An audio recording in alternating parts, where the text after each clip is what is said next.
show. I just have one favor to ask you guys. Do you mind if I take a selfie with you guys? I have one request though.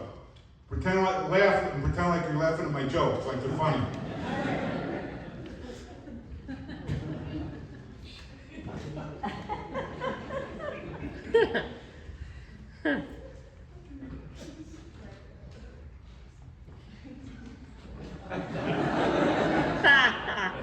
All right, coming to the stage. Next comedian, because I'm a comedian too.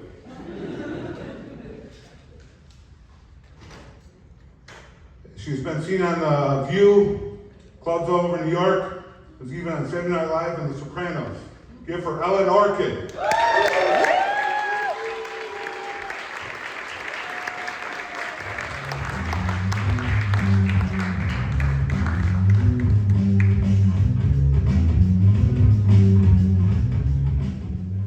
Hi, everybody. Hi. It's such a thrill to be here in Chicago. We flew out to get here, and I'm from New York City, the city that never sleeps. And let me tell you, it's nap time. It really needs a nap. Been sightseeing all over Chicago with some friends here, and this is a great theater town. I'm just a big fan of theater. When I'm in the city, I go to all the Broadway shows. Any fans of theater? Right, let me hear you. One of my favorite musicals was Titanic. I ran to see this because I couldn't imagine, how do you make a musical about a disaster like that? I mean, what songs could you possibly do? Clang, clang, clang went the light bulb. Ding, ding, ding went the bell. Glug, glug, glug went my husband, because he just couldn't swim too well.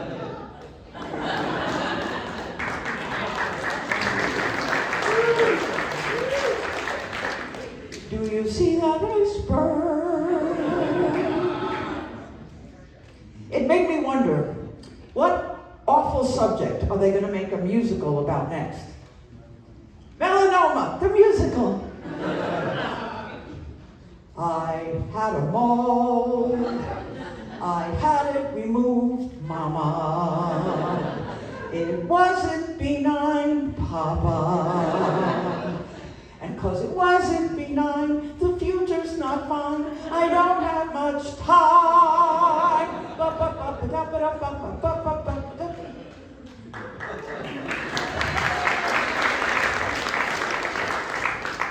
Broadway tickets are so expensive these days.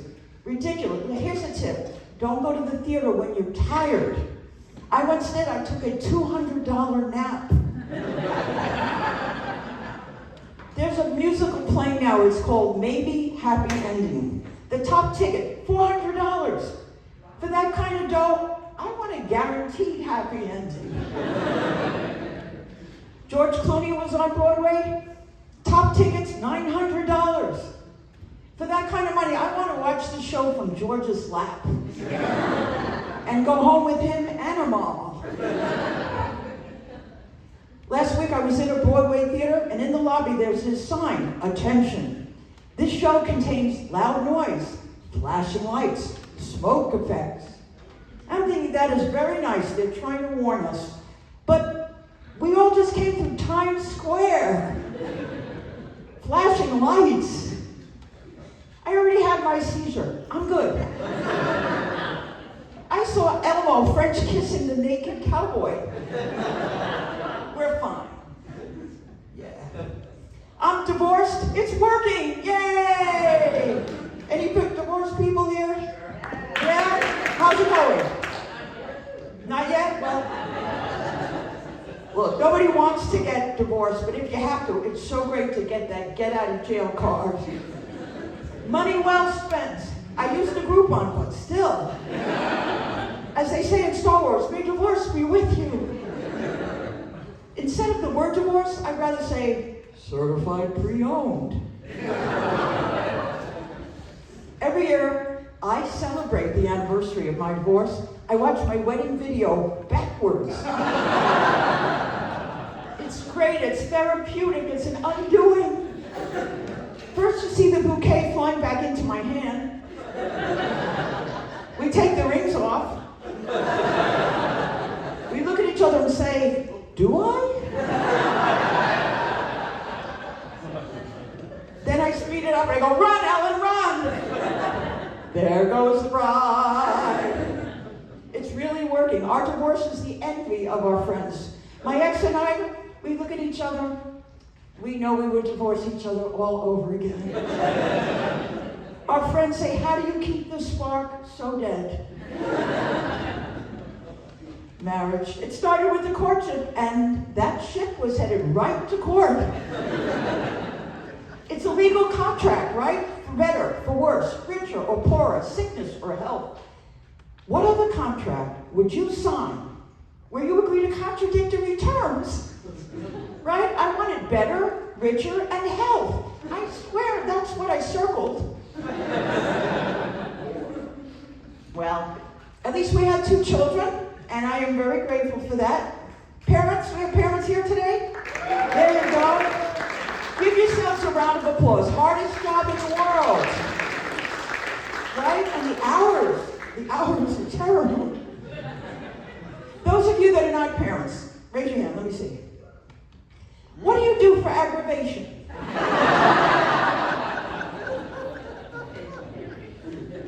Right. So there I was raising the 2 small kids, my son, my daughter.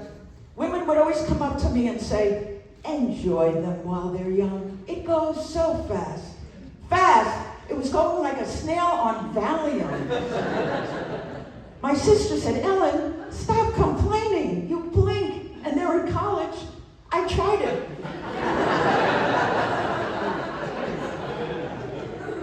No, not true. Not true. Then they went to school and they had all this homework. And you have to help them. I walk around, I don't see you studying. And my daughter goes, I don't see you cleaning. I don't see her getting her allowance anytime soon. My daughter was always on Facebook. My son was always on Xbox. And I was always on Xanax.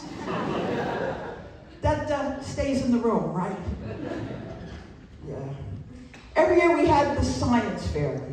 We had to come up with another project for the science fair. My favorite was, what wine helps mom pass out faster? I love doing the research on this. I'm still doing the research on this. Then we moved to South Brooklyn, also known as Sobro. And they were in a high school where they had to take Latin. Latin, a dead language, ridiculous, right? You know what I think of Latin? Gigantus wastus of timus. Really, are they going to get a job in the Holy Roman Empire? Are they going to do an internship for Julius Caesar? Are they going to text Pope Leo? Yeah. So I complained. We're in South Brooklyn, which is a big Russian community. I went up to the principal. I said, we're in South Brooklyn. Teach them something they can use. Russian. He said, Niet. At South Brooklyn, in this Russian community, there is a Russian mafia. How does that work? Do they make you an offer you can't pronounce? Yeah. So the kids are grown now. I'm an empty nester, and I do miss them. I called my son the other day. I said, would you like to hang out? I'll buy you a nice dinner. We'll go to a movie. He goes, Mom, you don't understand. I'm busy. I'm a grown-ass man. I said, I know. I helped you grow that ass. And by the way, when did ass become an adjective? And I'm thinking, if you want to be in my grown-ass will, you're going to learn to kiss my grown-ass ass. Am I right? You know the feeling. Then I call my daughter. I say the same thing. Listen, you want to get together? I'll buy you a beautiful meal. We'll go to a movie. She goes, how did you get this number? No, I'm exaggerating. She didn't even pick up. So I'm dating. I'm in the dating world. Are there any nice single men that want a piece of this? This is not just a sites. You probably know some of these. E-Agony, J Don't, Okay Stupid, Plenty of Fish, I Caught Crabs. I'm on Match.com. You know this one, the big one, Match.com. You know why they call it Match? Because all your dreams go up in flames. It's not easy. Not easy, my friends. I went on one guy's personal ad. His self-summary, all he wrote, Jets, Mets, Nets. I was so pissed off, I wrote back, Giants, Yankees, Knicks. We're engaged. I went out on a date, there were so many red flags. I thought I was at the Chinese embassy. One guy, he said to me, have you had any work done? I said, I had my kitchen remodeled. Yeah, so rude. One guy, after dinner, he said, I forgot my wallet. I said, what a coincidence, I forgot my genitals. Better go home and find them. It's crazy. Now I'm thinking about dating guys with tattoos, because you figure they understand commitment. And pain. Yeah. It gets lonely. I go to the dentist just to hear a man say, open wide. You too? Sometimes when I'm feeling lonely and horny, I go downstairs into the subway, the New York City subway, at rush hour. It's very crowded. It's standing room only. And they play this announcement. A crowded subway car is no excuse for unwanted touching. Fine, but what about those of us?